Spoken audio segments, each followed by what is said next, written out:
This aircraft was deliberately taken wherever it's gone by somebody who knew everything about the 777. 11 years, 2 searches, 0 answers until now. It is an extremely remote part of the southern Indian Ocean. It's about 3,000 kilometres southwest of Perth. It's about the most inaccessible spot, if you could imagine, on the face of the earth. But if there is anything down there, we will find it. We owe it to the families of those people to do. MH370 search resumes after something terrifying happens. We will consider resuming the search, but at the moment, we have to put a stop to the search. After more than a decade with nothing to show, teams are heading back to the sea. A new push, new tools, and fresh data have pushed Malaysia to act. You're basically sensing through sound by acoustic signals. That's all you have. They signed a no-find, no-pay deal worth $70 million. Families still hope for closure.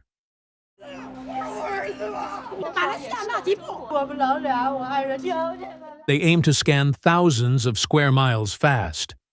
What changed to bring detectives back to this deadly puzzle?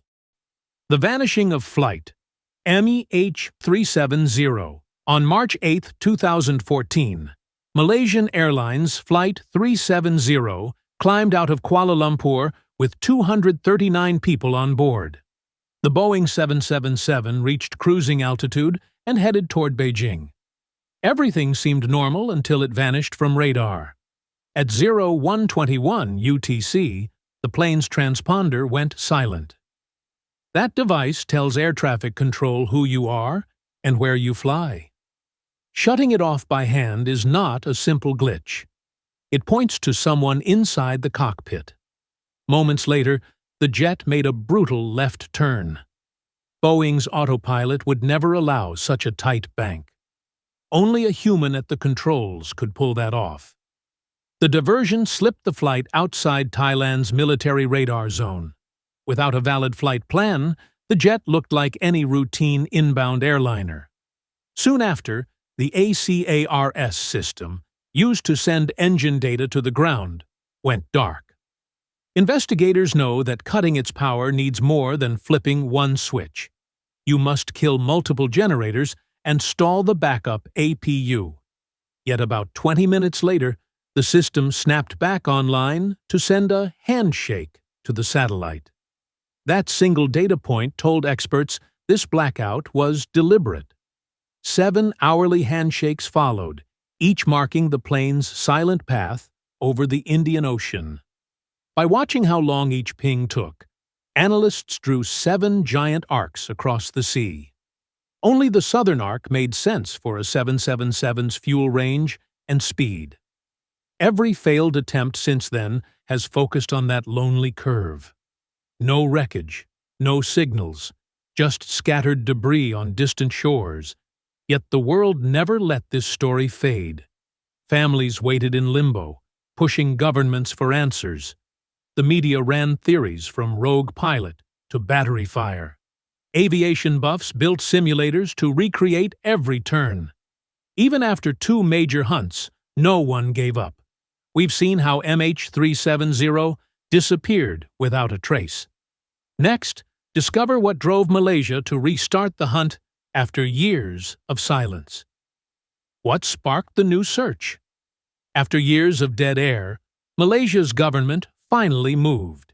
In late 2024, officials greenlit a fresh hunt for the missing jet. The change did not come overnight.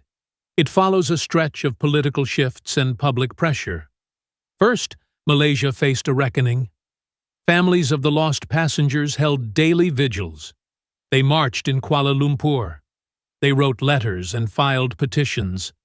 That relentless push forced leaders to act. No leader wants grief-stricken crowds calling for justice. Second, disagreements over cost and liability fell away. The original search from 2014 to 2017 swallowed billions in joint funding from Malaysia, Australia, and China. When it failed, no one wanted to pour more money into the abyss. Now the tables have turned. Instead of footing the bill up front, Malaysia struck a no-find, no-fee deal. Ocean Infinity, a U.S. marine robotics firm, agreed to hunt without payment unless it finds major wreckage. $70 million waits in escrow, but only if the fuselage or black boxes surface. If they end up empty-handed again, Malaysia owes nothing. That contract flips the usual risk. It gives Ocean Infinity the cash incentive to work fast and smart. Those terms appealed to both sides. Malaysia regained leverage. Families got a concrete promise. And the company secured a high-stakes challenge with a big payoff. Suddenly, failure carried its price. A third factor: new data and technology. In the past decade, underwater robotics has evolved at lightning speed.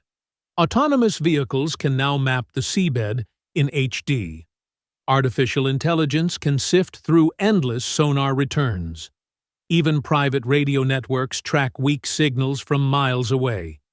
Meanwhile, fresh analyses of old information added fuel.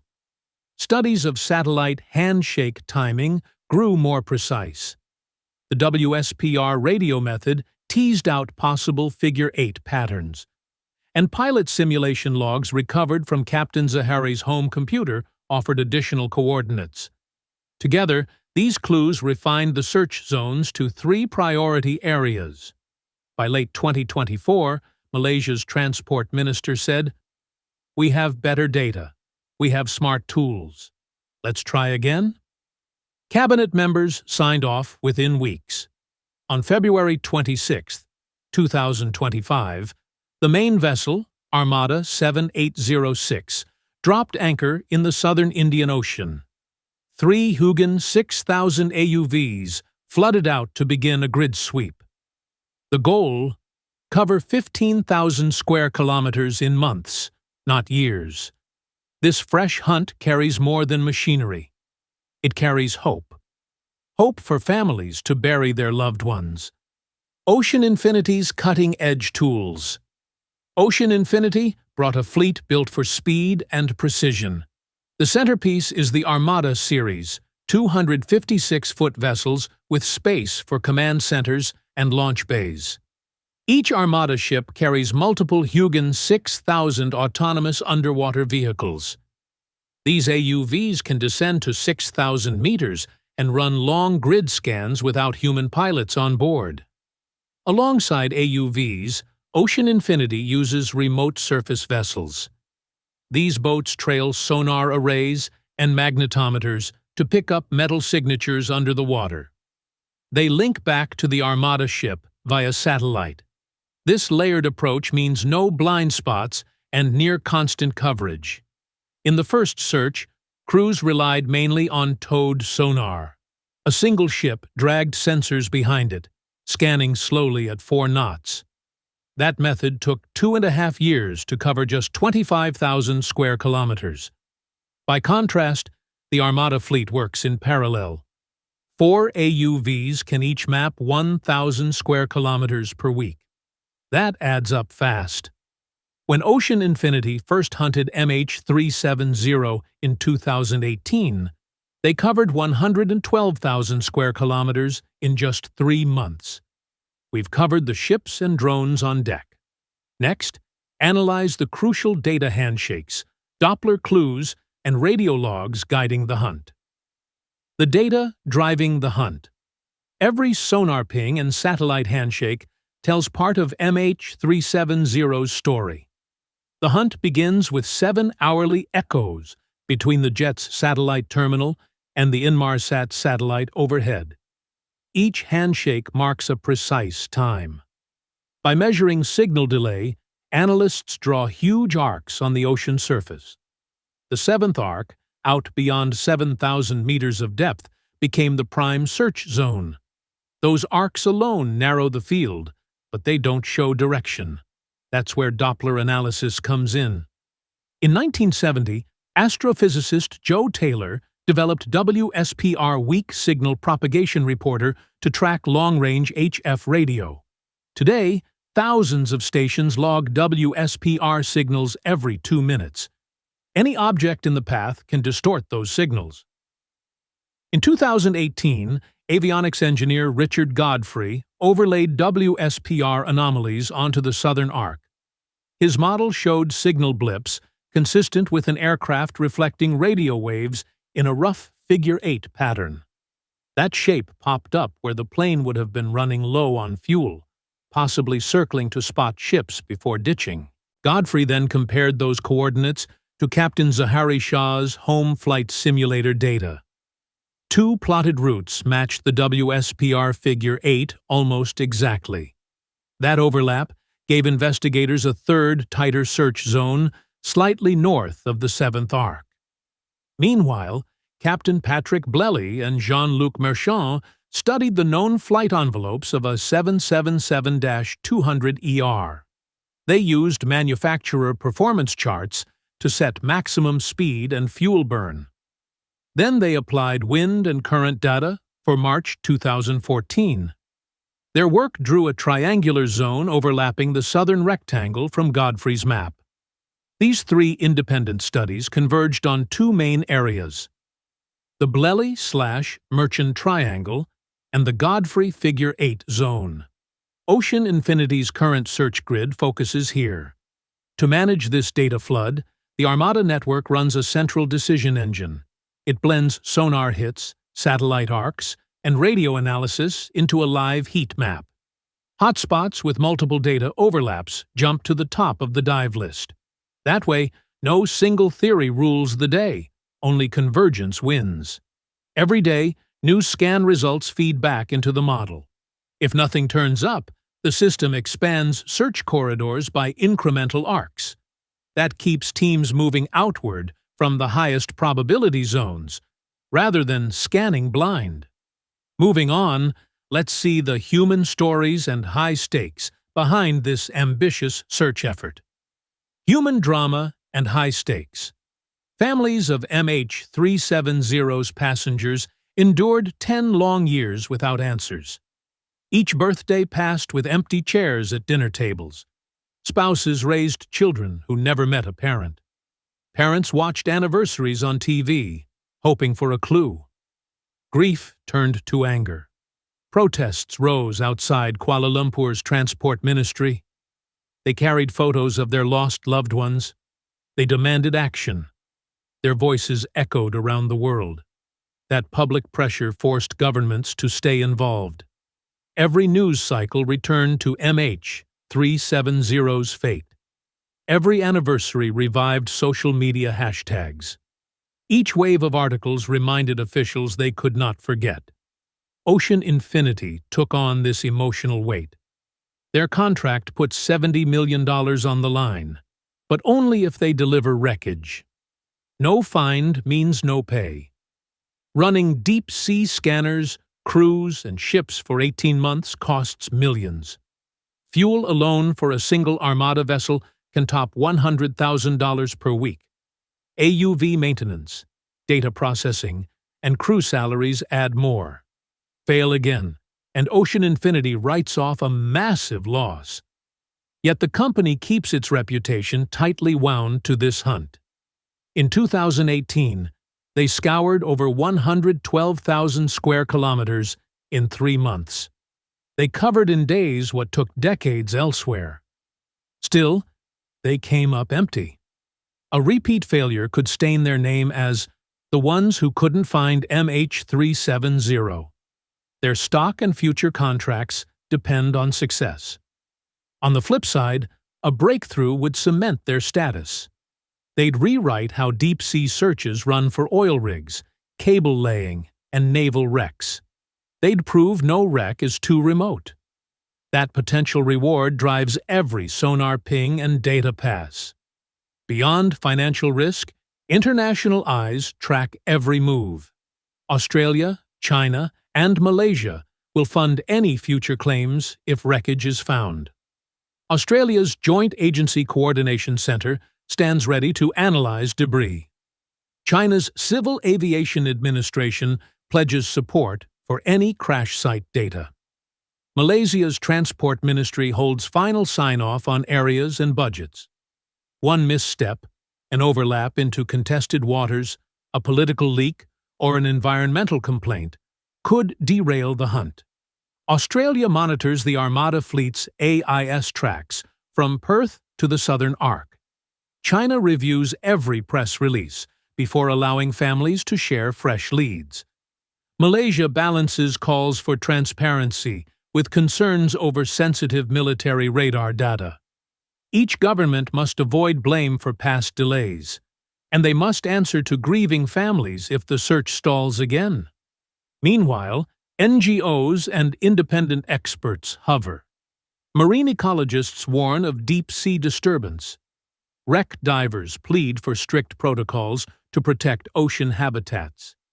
Aviation bodies demand clear rules for private firms working in international waters. Lawyers in the US, UK, and Singapore watch for liability suits if equipment damages historic wrecks or pipelines. Caught between hope and hazard, Ocean Infinity's team works around the clock.